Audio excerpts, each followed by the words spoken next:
ओम श्री परमात्मने नमः। वैष्णव खंड मार्गशीर्ष मास महात्म्य। एकादशी के जागरण और मत्स्योत्सव की विधि एवं महात्म्य। श्री भगवान कहते हैं, गीत, वाद्य, नृत्य, पुराण पाठ, धूप, दीप, नैवेद्य, पुष्प, चंदन, अनुलेपन, फल निवेदन, श्रद्धा, दान, इंद्रिय संयम, सत्य भाषण, निद्रा त्याग, प्रसन्नता पूर्वक मेरा पूजन, आश्चर्य और उत्साह सहित पाप और आलस्य आदि का त्याग, प्रदक्षिणा, नमस्कार, हर्षयुक्त हृदय से नीराजन तथा प्रत्येक पहर में आरती, इन गुणों से युक्त जागरण एकादशी की रात्रि में करना चाहिए।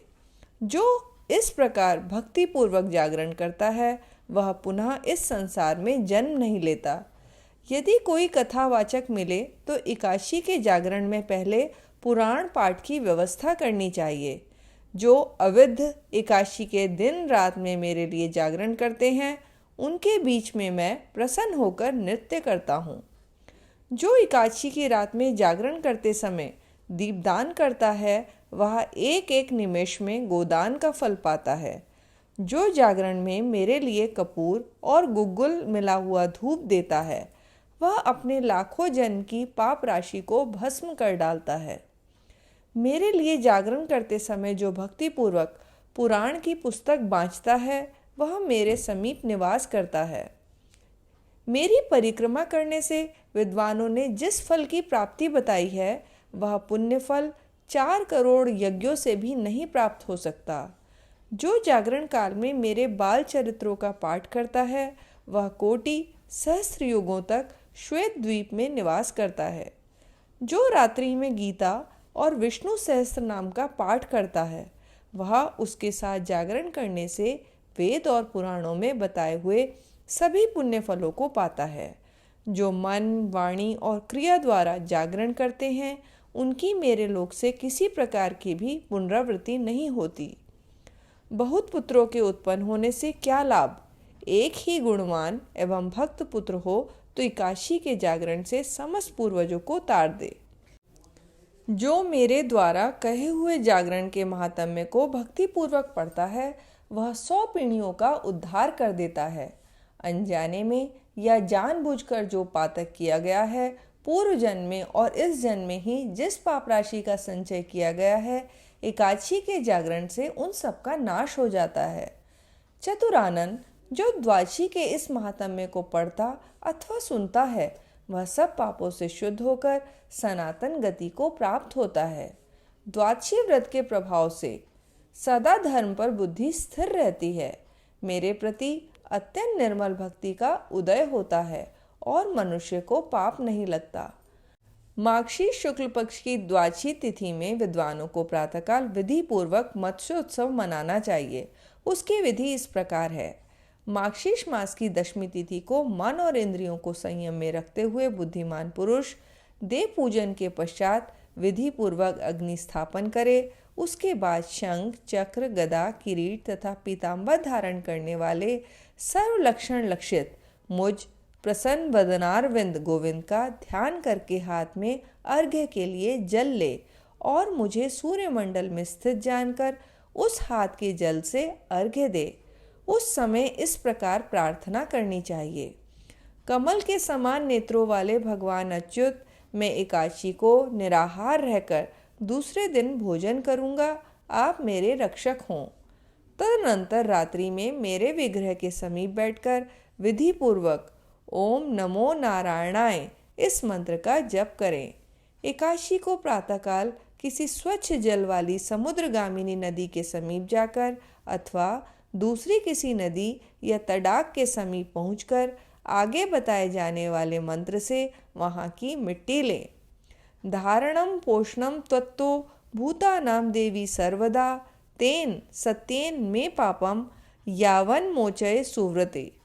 उत्तम व्रत का पालन करने वाली देवी संपूर्ण भूतों का धारण और पोषण सदा तुमसे ही होता है। इस सत्य के प्रभाव से तुम मेरे समस्त पापों को छुड़ाओ। तत्पश्चात वरुण से प्रार्थना करें। त्वयि नित्यम रसा सर्वे स्थिता वरुण सर्वदा तेने माम मृतिकाम प्लाव्य पूताम कुरुष्मा चिरम। हे वरुण, सब रस सदा आप में ही स्थित रहते हैं, इसलिए इस मृतिका को आप्लावित करके आप शीघ्र पवित्र कीजिए। इस प्रकार मृतिका और जल के अधिष्ठाता देवताओं को प्रसन्न करके उस मिट्टी और जल को अपने शरीर में लगावें। समूची मिट्टी के 3 भाग करके उसे जल में मिलाकर नाभि से नीचे के भाग में, नाभि और वक्षस्थल के बीच में तथा वक्षस्थल से ऊपर के भाग में लगाना चाहिए। उसके बाद जल में, जहाँ मगर और कछुओं का भय ना हो, नहाकर नित्य कर्म करके फिर मेरे मंदिर में आवें और मुझ भगवान नारायण की आराधना करें। केशवाय नमः इस मंत्र से मेरे दोनों पैरों की पूजा करें। इसी प्रकार दामोदराय नमः से कटिभाग की, नरसिंहाय नमः से दोनों घुटनों की, श्रीवत्सधारिणे नमः से वक्षस्थल की, कौस्तुभ नाभाय नमः से कंठ की, श्रीपतये नमः से हृदय की, त्रैलोक्य विजयाय नमः से बाहु की, सर्वात्मने नमः से सिर की, रथांगधारिणे नमः से चक्र की, श्रीकराय नमः से शंख की, गंभीराय नमः से गदा की, शांत मूर्ते नमः से पद्म की पूजा करें। इस प्रकार सबके स्वामी मुझ देवेश्वर नारायण की पूजा करके मेरे आगे 4 कलशों की स्थापना करें, जो जल से भरे हुए, माला से सुशोभित, श्वेत चंदन से चर्चित, आम्र पल्लवों से संयुक्त, श्वेत वस्त्रों से अवगुंठित तथा सुवर्ण युक्त, तिल सहित तांबे के पूर्ण पात्रों से आच्छादित हों।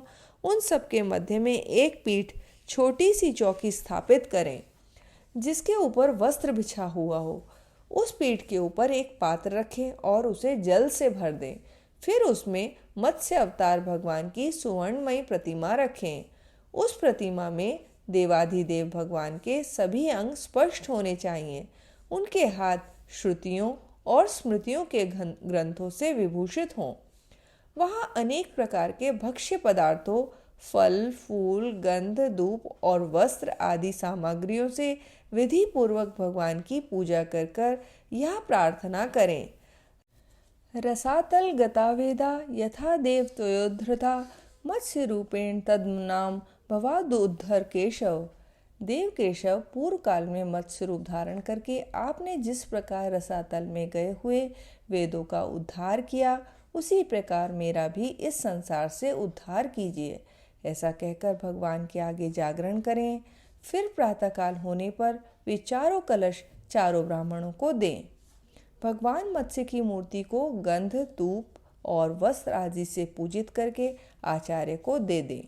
जो मनुष्य इस विधि से मत्स्य उत्सव करता है और भक्ति पूर्वक इस उत्तम द्वादशी व्रत को सुनता सुनाता है, वह सभी पातकों से छूट जाता है।